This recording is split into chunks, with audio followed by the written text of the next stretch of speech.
So it's kind of a difficult question because art jewellery isn't that well known of a field, and so I will say I'm an art jeweller, and then I have to explain it usually because I don't want people to think I'm a jeweller working in gold and silver and making engagement rings. So I have to explain that I don't use metal. But yeah, I'll call myself an art jeweller.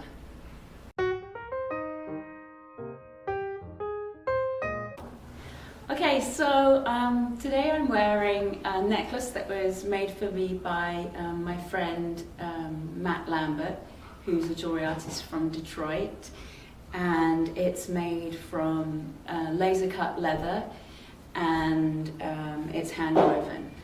And then I'm also wearing this cuff, which I'm just test driving. I just made it a few days ago for a show I'm going to be doing later this year in America.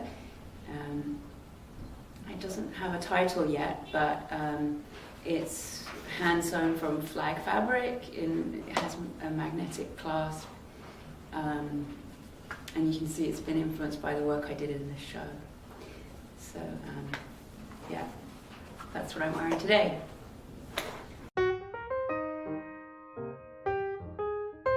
Well, I studied sculpture when I first graduated after high school, and I finished that degree and I went on to be an art teacher.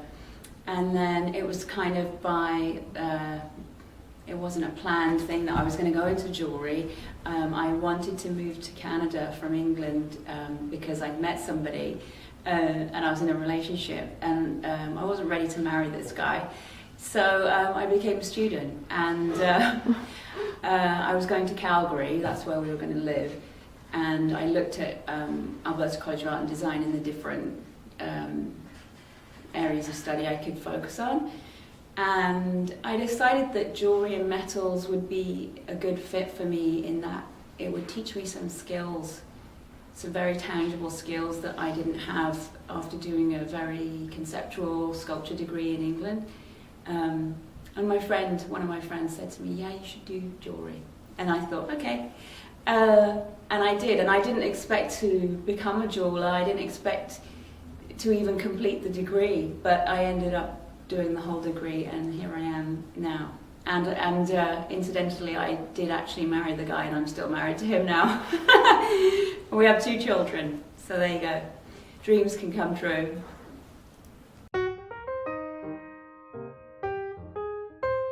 My first exhibition of jewellery work, there wasn't a group. I did a number of group exhibitions, but I did an exhibition whilst I was at Alberta College of Art and Design. They have a gallery there for student work called the Marion Nicole Gallery, and I was actually the coordinator of that gallery for at least a year whilst I was there. That was a job that I was allowed to do as an international student. I could work within the college, so I got the job as the gallery coordinator. So for a year I helped organise those exhibitions and review the applications for exhibitions. So whilst I was doing that, I was thinking about the kind of exhibition I'd like to have in that space. And so a year later, when I wasn't working as the coordinator, I applied and got a show at the Marion Nicole Gallery, and it was called Louise Perrone's Museum. And I transformed the gallery into a museum. I got paint that had been used in the Glenbow Museum in Calgary, and I painted the inside of the gallery this very dark blue that was referencing that museum. I had a security video outside. I had cases in the gallery with different samples of work. It was referencing all kinds of the way that craft is represented in museums. So I had all my tiny samples labelled that I'd made in jewellery, the different samples of gem settings and mechanical devices that we learn. I had bigger pieces which were roped off with do not touch signs. I had a piece that was missing because it was travelling in a travelling exhibition.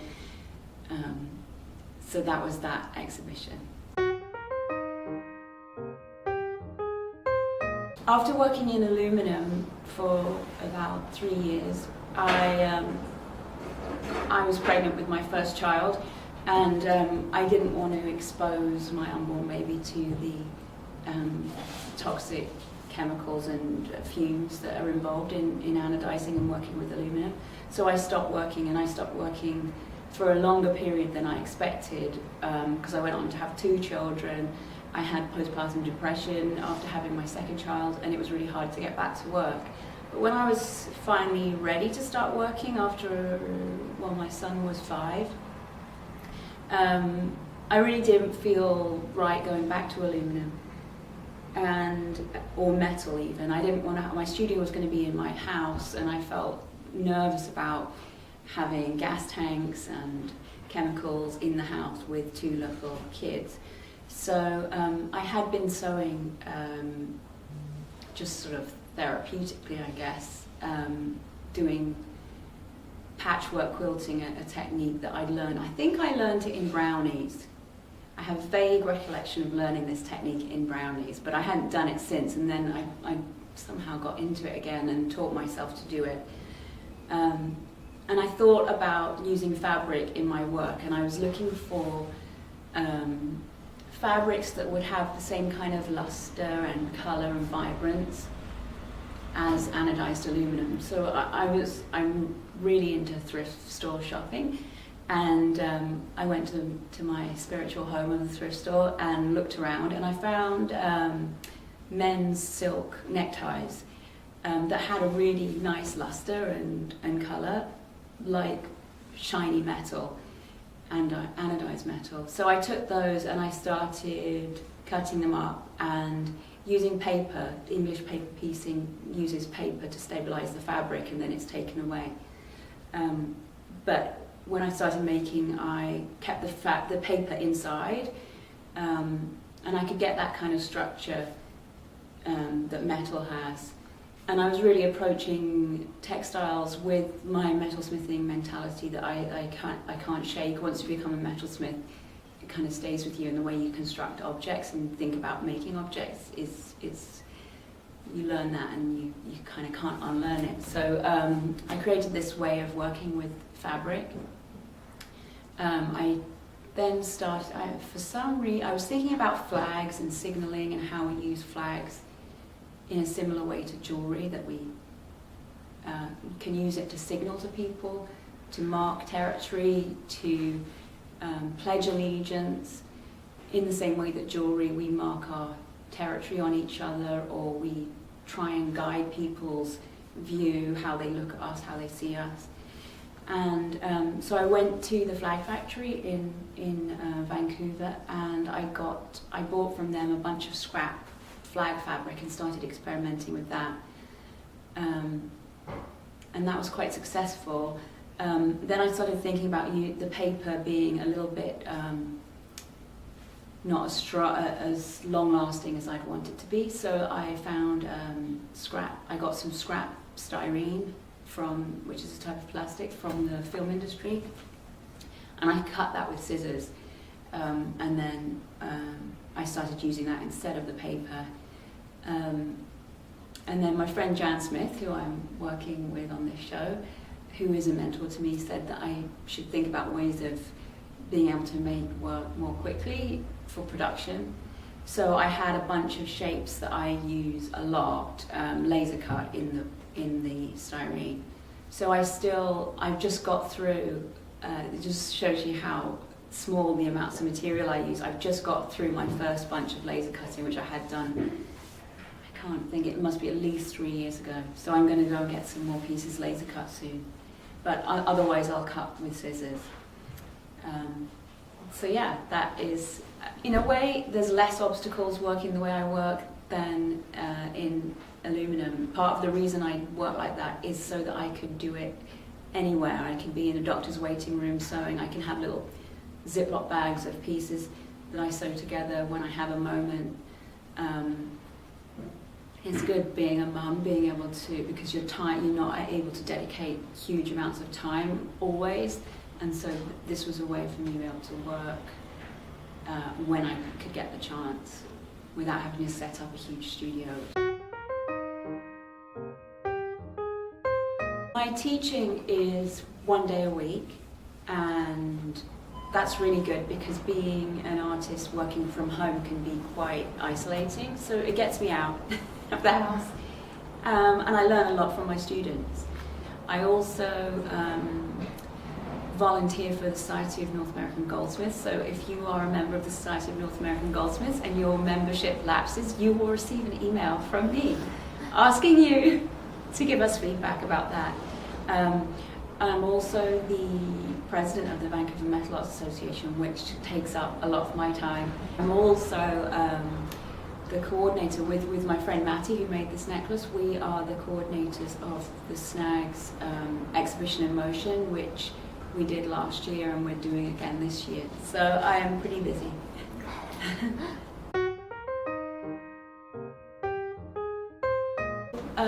My most recent experience of this has been for this exhibition when Jan and I set up a table outside of this gallery on a Sunday morning in the summer on Granville Island at the Craft House Gallery, and we set out our brooches, and we had an Instamatic camera, and we invited the public to choose a brooch, try it on, and we would take a photo of them, and then we included those photos in this exhibition.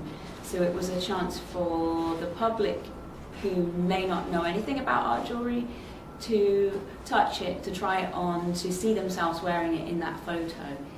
And one of the good things about it was seeing people who at first were reticent to take part, who maybe felt like they weren't dressed appropriately to wear a piece of jewellery like that, and then encouraging them, and they'd go, oh, okay, we'll do it. And then them seeing the photo and them actually turning out really fantastic images. One of the ones I'm thinking of is the woman who's riding a bicycle. I'm trying to see it on the wall. Yeah, it's in the middle actually. And she was in her cycling gear, sporty cycling helmet, and riding a bike, and had been, working out on her bike. And she didn't think she would look good for the photo, but she chose a red brooch, and it looked so good against her blue top. And the photo came out very interesting, and she was excited to engage with the jewellery. So that was a good experience. I'm working on this series of works I'm wearing today for the show that's going to be, it's called Sparkle Plenty. I was invited to take part in this show. It's in, I think it's Richmond, Virginia. It's called Quirk Gallery, and they've had this show called Sparkle Plenty for 11 years, I think. So I'm working on a series of pieces for that show. I'm also working on a series of cube-shaped pieces. I've just made the first 3, and I'm going to continue with that. That's using different fabrics. I'm using tweed and satin. Quite excited about those pieces. And then continuing with the Vancouver Metal Arts Association, planning exhibitions for the future that we're kind of excited about. Our membership's really growing, and we have a great website up now, so that's exciting. And then the SNAG, the Society of North American Goldsmiths exhibition in motion that I mentioned, I'm really excited about that. That's going to be in New Orleans in May, and Matty and I are working on a theme for that, and the call for entry will be out soon. So if you are interested in making a really big work that can be worn on the body and in that kind of show, then look out for that call for entry, because it's going to be a really great show. Well, if you've never engaged with art jewellery, this is a great opportunity. Jan Smith is an amazing artist who has a great reputation across North America and the world as a contemporary art jeweller working in enamel. and her work is fantastic. So it's a good opportunity to see her work and my work together, and see the contrast between and the similarities between our work. There aren't that many exhibitions of art jewellery in Vancouver, so this is a great opportunity. You can ask the people who work here to try stuff on. Please, I would really encourage you to do that. Even if you're not intending to buy the work, we would love you to try the work on and look at yourself and see how it feels, because that's a big part of art jewellery. We don't want you to just look at it, we want you to wear it. So please come and try it on. This is your chance. Don't miss out.